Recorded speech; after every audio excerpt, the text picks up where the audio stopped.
Have you ever met the connector? Well, he ponders, he helps, he creates, he writes, he speaks. He basically connects people and brings them together. I speak about Paul Solano of PS and All Marketing Group.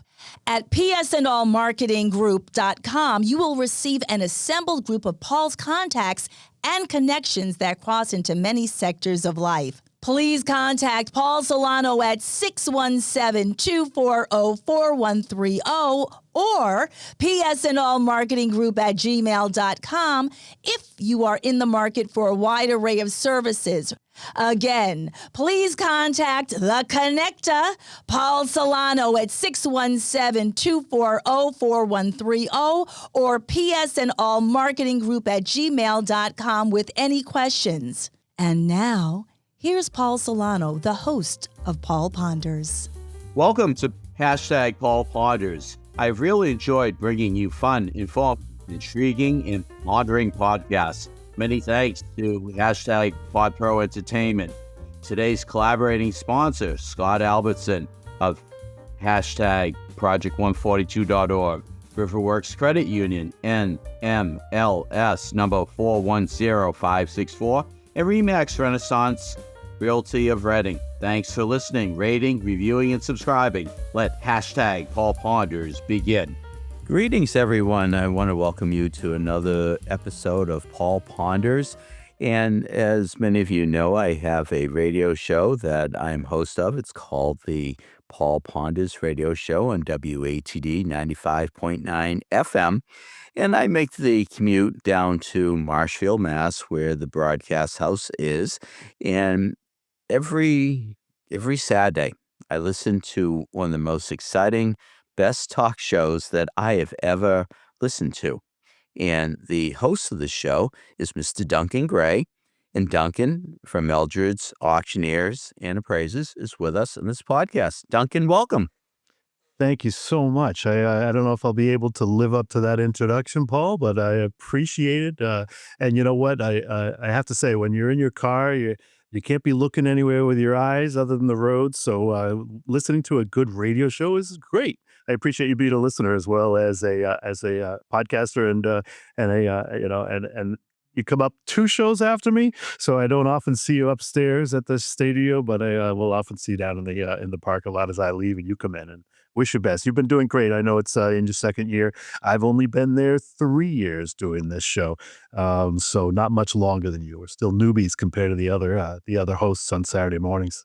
Without a doubt. Well, you could have fooled me. I thought you had been doing this for years and upon years, because really you are just so interesting. So if you want to let our listeners know what you do as the head of general consignments for Eldred's.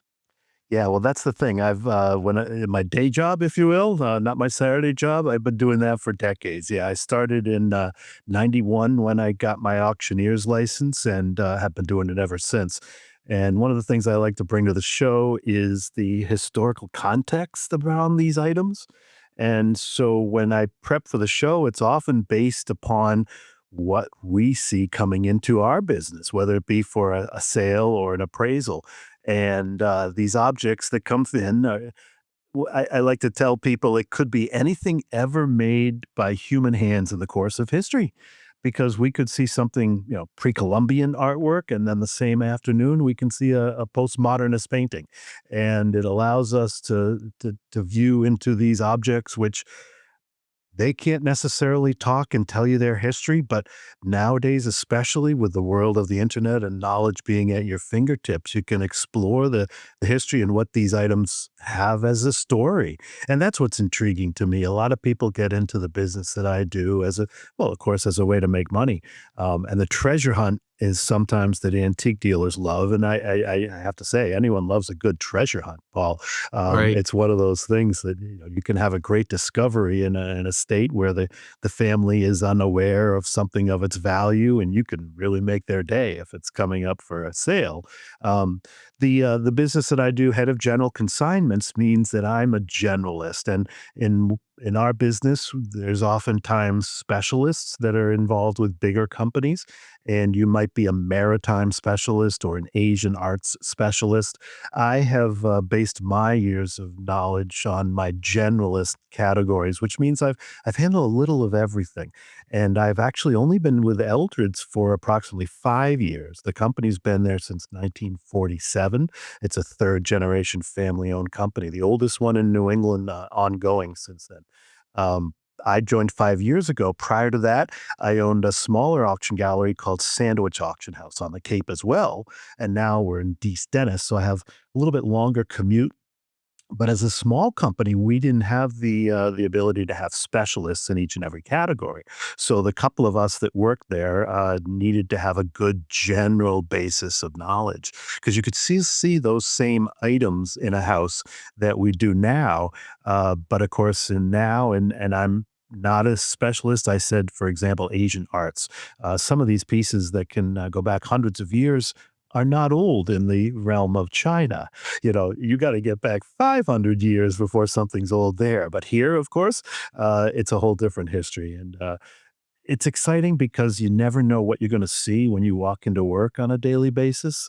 And I've been very lucky, and WATD has been great. I've been very lucky to put my show out there as a way to entertain people, hopefully, and bring them a little bit more antiques into the modern world. Because as you're probably aware, as a category, antiques are not popular with the young folks, of course. I know a lot of younger people are looking to spend their money on events or experiences and travel and trips and memory building, and that's great. And anything that you do that makes you happy is perfect. But there are still people in the world, not as many as there used to be, but that appreciate a fine object for its quality and craftsmanship. And so that's something that really takes a little bit of time to develop. You can't just come out of the womb knowing anything about quality and craftsmanship of whether it be a piece of furniture or a quality painting.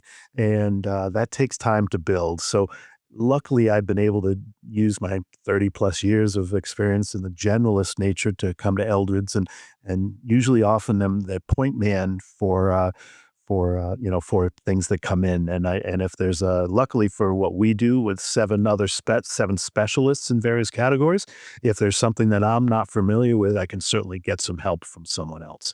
And it's in the old days, you might call it a Rolodex, a name so that you can always reach out to, which is very important with what I do, because nobody can know everything about any object that they'll ever see. And there's always new things to learn.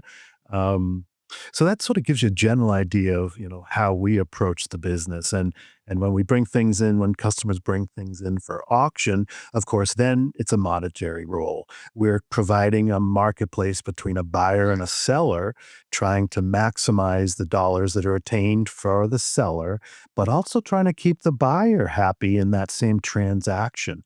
And because I don't want to call us a middleman strictly, because we do a lot of promotion and advertising. It's not strictly, taking it off of the shelf and moving it to a truck and sending it off to an owner. There's a lot of promotion and advertising that goes into it, photography, of course. And although I don't do any photography myself, all of us wear a lot of hats. So there's 24 of us on staff at Eldred's. When I was at Sandwich, there was only 5 of us on staff. So it gives you an idea when we had to do a little bit more back then. Interesting. Now, do you have several locations? We do. And a matter of fact, when I first started the show at WATD 3 years ago, it had been just about 6 months after we opened up our Hanover office. And we were already located down in Mystic, Connecticut with a satellite office that's been working out great for us. That was opened about 8 or 9 years ago now, before I joined Eldred's. But that's been a great addition to our workplace. And by the way, I have a cat that it might need to be talked to every once in a while. Sorry, That's Paul. okay. Um, It's okay. so We'll pass the Hanover, along. yeah. We'll pass along a can of soda. We'll be in a catatonic state. Okay. Yes, anyone you listening out there, you may not have seen the video, but the cat just walked over the computer. So the Hanover office is it's building. We've been there, like I said, just a little over 3 years, and it's primarily been a nice location that customers, both buyers and sellers, can visit from Boston or north without having to drive over that dreaded bridge onto the Cape Cod that sometimes can be a challenge, as everyone knows. It's until they get those new bridges in place, which is years away. I think it's always going to have certain times of challenge to get back and forth off the Cape. So, with that said, the satellite offices allow us to reach a bigger audience or a group that doesn't have to. And of course, keep in mind we sell a physical product, so that physical product has to be moved in one way, shape, or form. And shipping has gotten so expensive now that a lot of people just choose to come to the Cape for the day from maybe Boston or New Hampshire or Portland, Maine, and they make a day trip of it to pick it up, figuring they're going to save themselves a couple of $100, just the shipping cost alone. And then, of course, we can give a good lunch recommendation while they're there. Right. Why not? Right. Exactly. Now, as far as working with attorneys, estate planning attorneys, do you do a lot of estate sales? Well, estate sales is a different type of an event. We don't do estate sales where the items are put a price tag on things. When we sell things for our customers, we are working on a commission. So that still means the better for the owner, the better for us, of course. The more we can get for a seller, the more we get. And commissions can vary. And I can answer that question if you ever have one. But the estate sales are generally where someone needs to clean out the entire house. And everything has to be priced from the lawnmower to the bicycle to the microwave oven to the books. And sometimes there are antiques and art in an estate sale. Now, granted, a lot of our business comes from estates because usually when people pass on, healthcare is excellent today. We can live into our 80s and 90s fairly easily if we're healthy. And that means that our children likely already have everything in their home they need. They don't need more furniture. They might take a piece that has memory for them and brings back nostalgia, but it's those objects that need to be sold all at once. Now, if they're fine objects that are going to be rare or a buyer pool that's hard to reach, our marketing and our advertising, of course, is going to do much better than a quote unquote estate sale that might have people coming from 30, 40, 50 miles around. Whereas our advertising reaches the world with the bidding platforms that we use. And it's an exciting time for small to mid-sized auction galleries. And in the past, Christie's and Sotheby's would be the only ones that, and a few others, Bonhams, and of course, Heritage Auctions down in Dallas, Texas now is one of the biggest in the country. And all those big companies that are, some of which are publicly owned companies, they're traded on the market. They're required, of course, to bring up that kind of a marketplace, and they do, and they get multi-million dollar objects. We have had a $1 million object that we've sold over the years, and numerous things in the $300,000 to $500,000 category. We actually still have to this date the world record price for a scrimshawed whale's tooth. Which was, believe it or not, Paul, almost a $500,000 for a Wow. scrimshawed whale's tooth. Now that doesn't go back that long. That was approximately 10 or 12 years ago, as I recall.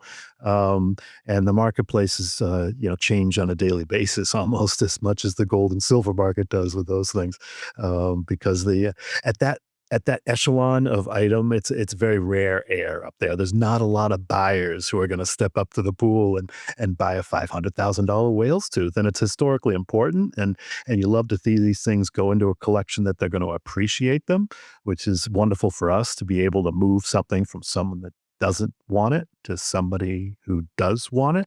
And if that object is worth a lot of money, that's great for the original owner. Um, but these objects, if you and it was interesting that tooth, as a side story, it sold for 456,000. We had a second tooth that came up very similar by the same artist only a year later. But what happens is the buyer who bought the first one, they're not in the market for that kind of a tooth. They've already got one for that artist. They were not even interested in the bidding on the second one, so it brought less. Even though to a lot of people they thought it was a better tooth, the second one that came on the market, because there's just a rare air of buyer, it didn't bring quite as much. That is absolutely fascinating, and I hope our listeners on this podcast are, in fact, just really hearing a very human wealth of knowledge here, and it's really something. If you have a chance to tune in to WATD, which is also available on the Odyssey app, that's AUDACY, you'll actually just hear a very learned man just talk about so many topics. Like last week's discussion, I enjoyed hearing. I'm a big Carole King fan. Last week you just spoke about, you had the lead in Tim McKenney, our producer, Tim behind the glass, does an awesome, awesome job, and he'll play some music. And yeah, he was playing Carole King, and you just went in. So if you want to let our listeners just get a feel, putting you on the spot, but I'm sure you have it right off the top of your head about Carole King and her collection. Yeah, so the reason I mentioned that, not only last weekend was very close to her birthday, it was actually her birthday was on either Sunday or Monday, and of course I aired on Saturday. But a week prior, she had been a presenter on the Grammys at the Grammys. So she was honored for 55 years that her great album Tapestry had been released. And Carole King, some people said, well, why is she relevant? And those people, of course, are just, I'll call them unlearned. Mm, yes. If you can't appreciate the history of the music that created the ability for the new musicians to create, then you're not a historian. You're not looking at back. And I understand a modern music is very different than it was 55 years ago. And Carole King is not creating music like she did then. But if it wasn't for her and all the other artists that I like to try to promote on the Eldred's Antique Hour, then we wouldn't have what we have today. Is the way I really look at it. And I've always been a huge music fan. Tim McKenney's the one who got me started on this, because when I first started out the radio show, he had based the music from the breaks, and he'd come up with it on the spot about what I was talking about. So if I was talking about bicycles, he would play the great Queen song with the bicycle, and he'd pull that out and know that. Now, subsequently, what I like to do, I now choose the music, because that allows me to do a little research beforehand, so that when I play the music, I only play 30 to 60 seconds of it. We're not there to listen to the music. But I also will tell about the history of that song or why it is that I'm playing it. So, yeah, this weekend, Paul, and I know the podcast will come out after, and people can always go back and listen. I'll have 3 different Valentine's Day inspired songs. Hmm. Interesting. Interesting. Well, I look forward to listening. And when this podcast airs, we'll be able to talk about that and all. But Duncan, we could go on for hours because you are so interesting. You're one of the most interesting people I've ever met in my life. And I say that sincerely, and seriously. So, how do our listeners in Paul Ponder's world get in touch with you? Sure. So, the best way is to reach out to me either through the eldreds.com website, which is www.eldreds.com. And of course, that will link to both my phone number or my email. So rather than repeat that and have someone get it wrong, eldreds.com. But listen in to the show. I'm on at 10:05, about 2 hours prior to Paul.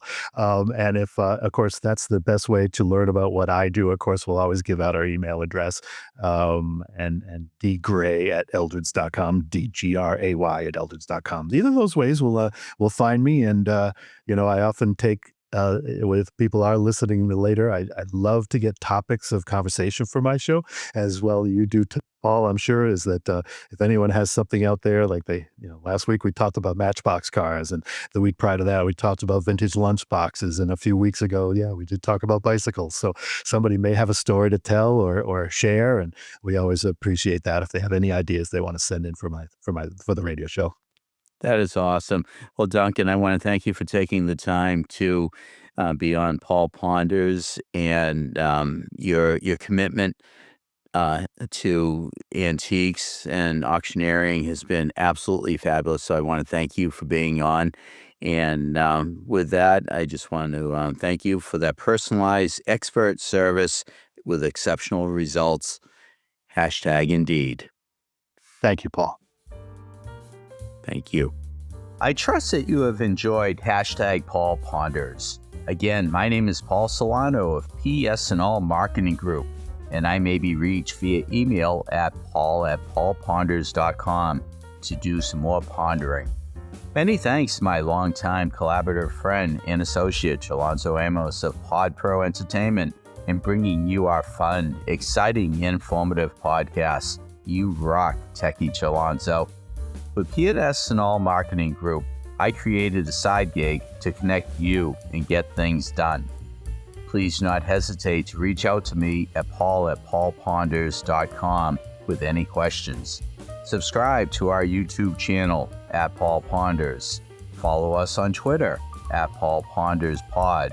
Follow us on Instagram at Paul Ponders Podcast. Thank you again for listening to #Paul Ponders, available on Apple Podcasts, Spotify, our website, paulponders.com, or wherever you stream your podcasts. Subscribe, stream, rate, and review our shows.